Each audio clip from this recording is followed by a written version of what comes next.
Hello, c'est Sévan, bienvenue dans ce module 1, les bases du neuromarketing. Maintenant que vous avez davantage saisi comment les émotions influent dans le parcours d'achat du consommateur, nous allons revenir dans cet épisode 2 sur les neurosciences, coup d'envoi du neuromarketing. Vous allez comprendre comment est né le neuromarketing, comment cette niche s'est développée, et je vais vous proposer des expériences qui nous ont menés à comprendre de manière irrationnelle et même anticipée comment se comporte un consommateur. J'en dis pas plus, rentrons dans le vif du sujet, module 1, épisode 2, c'est parti.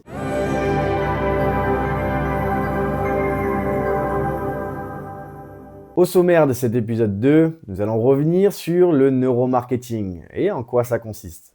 Je vais vous expliquer comment c'est né, quel est ce concept, sa définition et la base de ce qu'est en tant que tel ce concept. Ensuite, nous allons revenir sur les enseignements sur nos comportements et quelles sont les expériences qui nous ont menés à tirer des conclusions efficaces sur notre compréhension du consommateur et comment il agit. Et enfin, grâce à ces expériences, on a compris davantage le processus d'achat dans notre cerveau. Alors, le neuromarketing, c'est un regroupement de 3 disciplines. À la fois le marketing, bien sûr, lié au commerce et à la vente, mais à la fois lié aux neurosciences et à la psychologie. On va davantage se focus sur l'activité cérébrale pour comprendre comment cela fonctionne et quelles sont les zones qui agissent dans notre cerveau à la vue d'un contexte de vente. Le terme neuromarketing, il fait son apparition en 2002 via le professeur néerlandais Ale Smith, qui définit ce concept comme étant l'étude du mécanisme cérébral, le cerveau donc, pour comprendre le comportement du consommateur afin d'améliorer les stratégies marketing. Pour résumer, le neuromarketing, il est vraiment dédié à améliorer ces stratégies marketing grâce à l'étude des réactions inconscientes et de comment le consommateur va réagir dans son cerveau, peut-être même sans qu'il l'ait rationalisé, pour mieux le convaincre de passer à l'achat. Les technologies et les outils d'imagerie cérébrale ont fait l'objet d'un avancement majeur dans notre compréhension du processus d'achat dans le cerveau du consommateur. Alors voici un des outils qui est utilisé en neuromarketing, l'électroencéphalographie, où l'on va placer des capteurs sur le cerveau du sondé et voir en temps réel ses réactions émotionnelles, cognitives et comment il appréhende une situation à la vue d'une offre promotionnelle, d'un site web, d'un produit ou d'une marque. On va aller comprendre dans son cerveau, même de manière inconsciente, comment son cerveau réagit. Ensuite, nous avons l'eye tracking, qui est le suivi oculaire. Vous avez peut-être déjà entendu parler de cette méthode qui permet de suivre le mouvement des yeux à la vue d'une offre et d'une situation marketing. On va donc essayer de déceler quelles sont les zones les plus attractives pour le cerveau et donc comment le cerveau analyse une situation, vers quel endroit ses yeux sont portés de manière à améliorer les stratégies marketing et les offres publicitaires menées par les entreprises. Et enfin, nous avons dans ce lot d'outils utilisés l'IRM. Vous la connaissez à des fins médicales, mais est-ce que vous la connaissez à des fins marketing? Et donc l'IRM permet de visualiser des régions cérébrales impliquées dans la prise de décision du consommateur. On va donc voir quelles sont les émotions qui sont générées et comment cela fonctionne dans le cerveau de manière concrète à la vue de situations marketing. Avoir accès à ces informations, c'est capital pour les entreprises, afin d'obtenir une visibilité précise sur les comportements et préférences des clients. On parle là de préférences car dès qu'on est capable de savoir qu'est-ce que préfère une clientèle, une audience, on est plus facilement capable de créer une stratégie plus persuasive et convaincante auprès d'eux. Plus possible de mentir désormais. Avant, dans le marketing traditionnel, on avait tendance à proposer des questionnaires, mais ce n'était pas forcément une méthode la plus efficace et une manière d'obtenir des informations les plus fiables à 100%.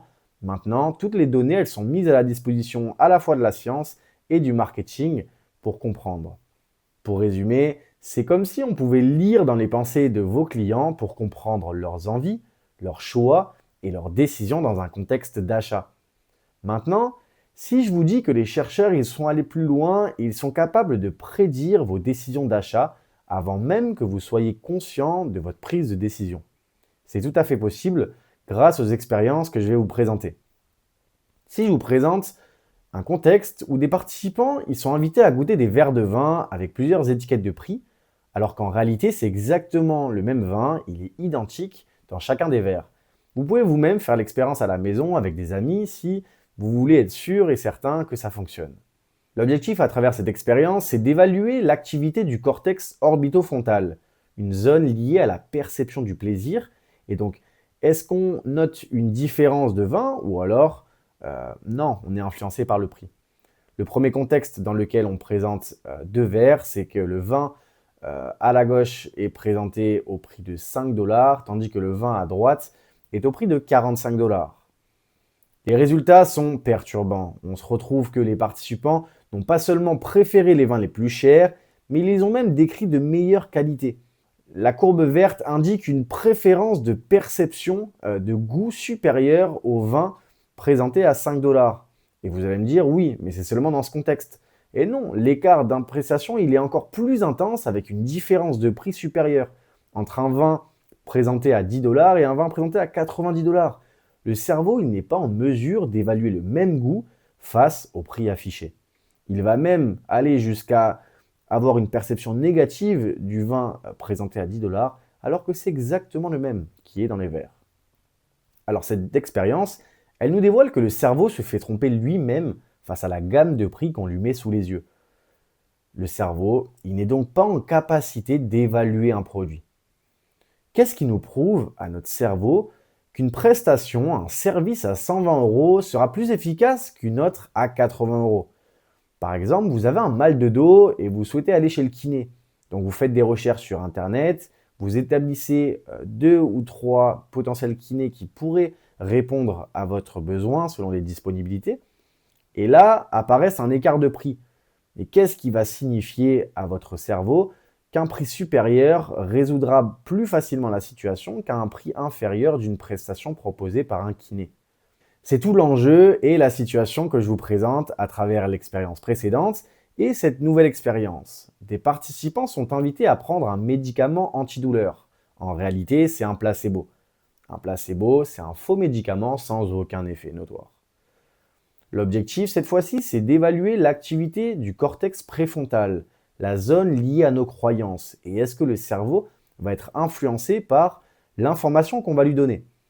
Dans le groupe 1, l'information donnée aux participants est que le prix du médicament de manière unitaire est à 2,50 dollars. Dans le groupe 2, on signifie que le prix est à 0,10 dollars. Alors, vous allez me dire, est-ce que ça a une influence dans la perception de la douleur et la solution à la fin de réduire ce problème? Eh bien, totalement. Le premier groupe apporte un retour 4 fois plus efficace sur la réduction de la douleur par rapport au groupe numéro 2. On est donc en capacité de dire que le cerveau, il se fait littéralement tromper par l'information du prix qu'on lui a donné. Le cerveau, il se fait tromper face à un médicament en plus qui n'a aucun effet. Donc, au final, les participants, ils se font même un peu retourner le cerveau car on leur a donné quelque chose dont ils pensaient que ça avait un effet. Au final, ça n'en a pas du tout. Et en plus, ils vont apporter un retour positif. Le fait de ressentir des bienfaits témoigne de la capacité du cerveau à se faire avoir. Ça, c'est lié depuis toujours le fait que le cerveau y croit dur comme fer que cher égale de meilleure qualité. En réalité, il est dans l'incapacité d'évaluer un produit et sa valeur. Alors comment fonctionne le processus d'achat dans notre cerveau? Et si on remet tout ça dans un contexte de vente, comment on peut le définir? Qu'est-ce qui caractérise l'influence dans notre cerveau d'une prise de décision par rapport à un produit que l'on souhaite acheter? L'expérience de Brian Knudson, elle fait basculer le neuromarketing dans une nouvelle ère, sur notre manière de vendre, et donc on se retrouve maintenant en capacité de prédire l'irrationalité d'une clientèle. Par exemple, vous-même, si je vous demande, vous allez dans un supermarché, et qu'est-ce qui justifie de prendre un produit et de le mettre dans votre caddie plutôt qu'un autre, celui de la concurrence, sachant que les produits d'une même catégorie sont tous affichés devant nous? Et donc c'est exactement ce que Brian Knudson il a essayé de comprendre en mettant des participants invités à réaliser leur cours sous analyse cérébrale. On a placé des capteurs sur leur tête et on a essayé de comprendre les mécanismes d'achat. Qu'est-ce qui nous pousse à consommer? Prenons l'exemple de bonbons. Donc un participant se balade dans le magasin, il tombe sur ses bonbons et À la vue de ces bonbons, le cerveau active le noyau accumbens. C'est une zone liée au plaisir. Plus cette zone elle s'active, plus notre désir il s'intensifie. C'est exponentiel. En revanche, à la vue du prix, 8,50 € pour cette expérience, disons, le cerveau active l'insula, une zone liée à la douleur, qu'elle soit physique ou mentale, c'est exactement à ce même endroit que régit et s'active cette zone. Plus le prix paraît élevé, et donc plus notre douleur elle augmente, c'est exponentiel, et comme le noyau accumbens. Alors, par rapport à ces deux informations, le cerveau envoie l'information au cortex préfrontal qui va prendre la décision, est-ce que j'achète ou pas le produit. C'est une sorte de récompense contre la douleur du prix affiché. Tout l'enjeu, à la fois pour le consommateur et vous, pour le convaincre de passer à l'action, c'est d'activer le plus de récompenses dans le cerveau avant même qu'il ne place le produit dans le panier d'achat. Pour activer de la récompense, il faut activer des émotions qui sont procurées par le produit. Les émotions, elles ont la capacité d'influencer les décisions d'achat jusqu'à 6 fois plus que la pensée rationnelle. Mais alors, comment communiquer avec le cerveau du client pour générer ces émotions? Si je vous présente une situation, je vous dis France, capitale, vous me répondez instinctivement Paris. Si je vous dis valet, dame, instinctivement, le roi.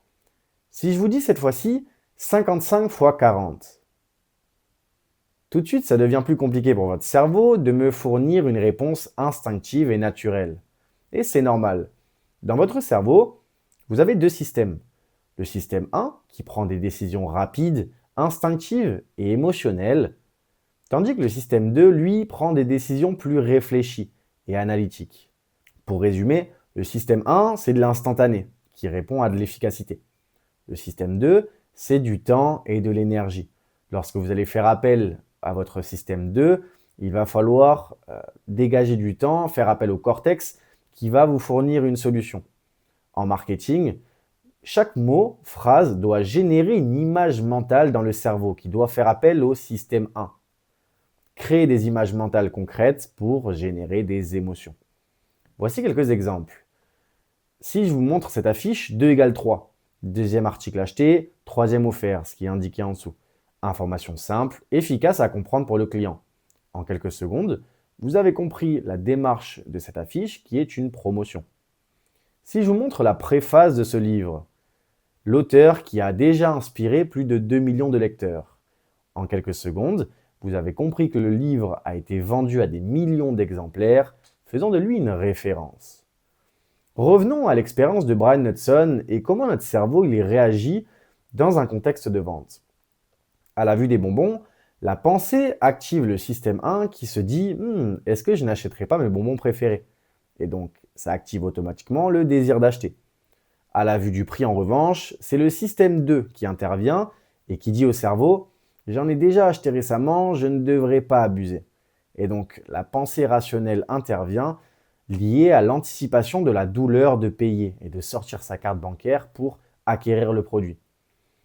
Au final, c'est un calcul émotionnel qui s'effectue dans le parcours d'achat du consommateur, de vous-même, de moi-même et donc de n'importe quel être humain.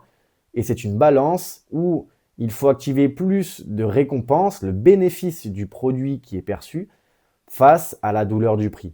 Si vous êtes en capacité d'activer plus de récompenses plutôt que de douleur dans le cerveau, c'est à ce moment-là que vous allez être en capacité de convertir un prospect en votre client.